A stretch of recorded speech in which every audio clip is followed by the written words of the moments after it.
Hey guys, welcome back to Let's Play The Pilgrim's Progress. Today is November 21st. My name is Helium Lemon 15.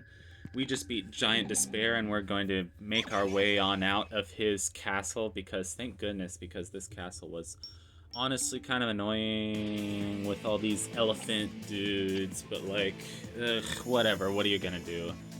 So, my strategy that I eventually had for these guys was just pray for strength a couple of times, use power or promise a couple of times, just keep healing myself.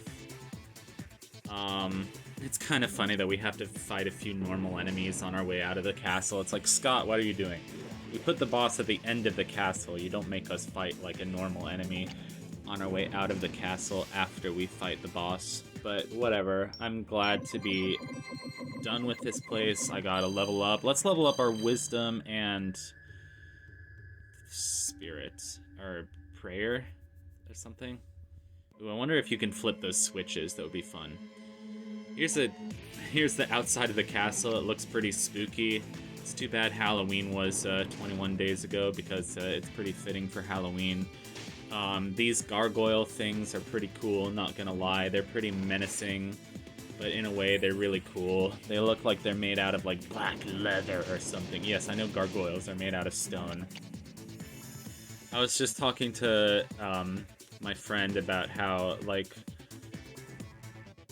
Feed the Birds in Mary Poppins, like, scared her as a child, and like, yes, definitely, because it's just like this totally haunting, like, it's just like lonely, like, churches and gargoyles and like no people except like this one old lady in a coat who's just being like covered in pigeons, which, I mean, pigeons are kind of gross anyway, so like, I don't know. It's all like blurry because it's like this dream sequence or what, I don't know. It's weird. I can definitely understand, but it's funny how when you grow up, like a lot of the, at least for me, a lot of the things that like scared you as a child become like your favorite things, or like, you know, become more and more appealing to you because it's like exploring that part of your mind. It's like, ooh, this stuff is like really cool because like I sort of used to be scared of it, and it's like, it's, you know, like, ooh, spooky castle. It's like, ooh, you know, it's something as simple as that. I don't know. Ugh.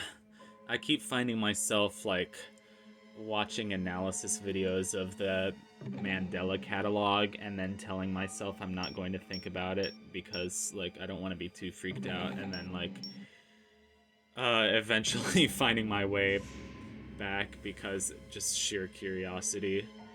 But it's like, the thing is like, if I just expose myself to something in small enough doses for a long enough time, I'm not gonna be scared of it anymore. I really don't have, you know,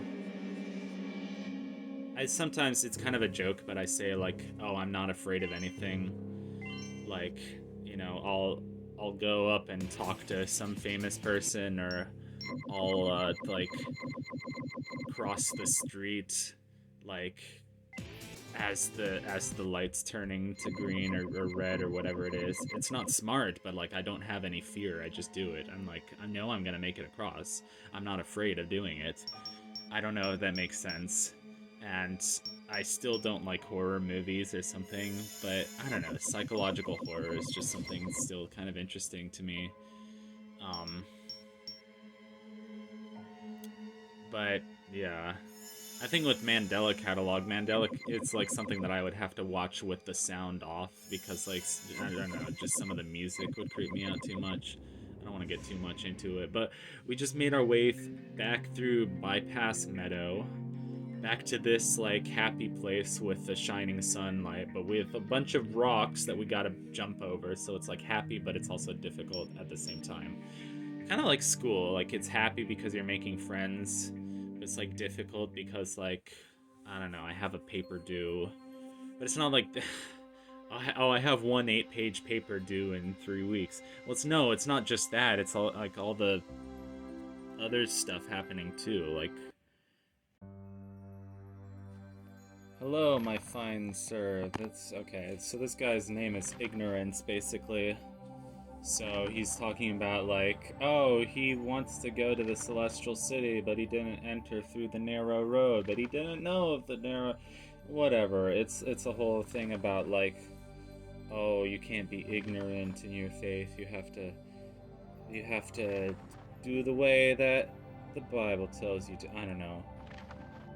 And he's like, oh, it's his fault for being conceited and ignorant. I don't know. So, how about that last video, part 8? I have no idea what happened, but like, I uploaded it a couple days ago. Let's see, today's Monday, I uploaded it on Friday, and I was like, how did this get 50 views an hour after I uploaded it? Especially when like all my last couple of videos have been getting like 2 views, 3 views, maybe 10 views, 15 views if I'm lucky. A few special ones, like a couple of Evans Remains got maybe 100 views. Pajama Sam got like 200, 300 views on part 2. But, you know, that I guess that had a good thumbnail and people really liked Pajama Sam 3. It's a great game, and it's definitely more well known than frickin' Pilgrim's Progress. I think maybe it's because like Scott's official walkthrough series like ended with giant despair, so people wanted to watch my videos because they picked off where Scott left off. I have no idea, but oh, I love these mountains. They're so happy. I love the frogs playing trumpets. I love the music. I love all the fruit trees in the background. This feels like it could be someplace in Desolate Hope, except just with much happier music than Desolate Hope, but it still feels very much like, yes, this is a Scott game. I started watching a playthrough of Eye for Moon, which was kind of charming because there's like this British lady who was recording on like a very crappy capture card and very crappy mic, and it was clearly like 2008, and she was like very quiet and very shy and unsure about what to say, and she's like, oh yes, I love this game, Eye for Moon, what a fun game. It's, I don't know. I was gonna finish watching that playthrough, but I'm not sure if I will. This guy is an atheist, and he's laughing evilly at us because that's what atheists do, clearly.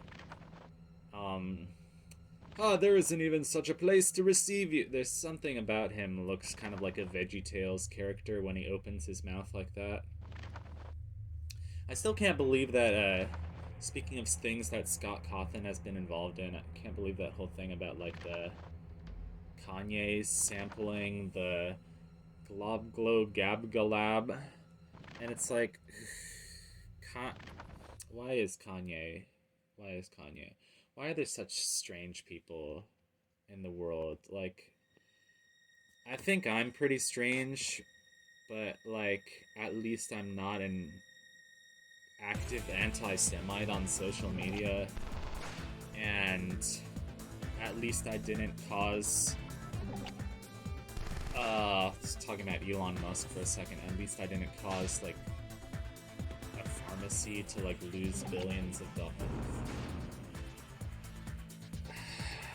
So in other news, I'm back home, so I can finally play my Wii for a bit, and my lady friend and I were talking about how much fun wakeboarding is on Wii Sports Resort, and that was never one of my favorite ones, but I had to give it a try after she was talking about it, because she was like, oh yeah, my sister got really good at that one, and she got the high score, or whatever, and I was telling her, like, oh yeah, my favorite on Wii Sports Resort was usually table tennis. In recent years, I really started liking frisbee golf. But wakeboarding is actually more fun than I remember. I used to hate it, and I still kind of hate it because, like, it's like, ugh, you're at the mercy of the motion controls, more or less. I mean, I've just kind of Games where you're at the mercy of the motion controls, working or not working. I can see why people don't love that anymore, because it's really a kind of imprecise art. But back, you know, back in the day, back when I was a kid, it was really popular. And no, but I've been playing Twilight Princess. I started a playthrough of Twilight Princess. I don't even remember. It was like over the summer or something, and I was like, oh my god, I want to play this game again a little bit before I go off to Baltimore. And I didn't get very far. And then today I was like playing the part where like the Bokoblin Prince abducts Colin, and then you have to run around on the horse and like slice him with your sword on the back of a horse. It's so... And then you're doing that whole thing on the bridge where you're basically like jousting with him on the bridge, and you have to like slice him with perfect timing. It's so bad. And I remember it like, because the first time I played Twilight Princess I was like 12 or 11, I don't even know. It's probably 12, and I'm 23 now, almost 24, and I remember that being a stain on my first playthrough. Like, that part was just so stressful that I couldn't, like, you know, but I got through that part without too much difficulty, and then I was like, okay, time for the Goron Mines now. This should be fun.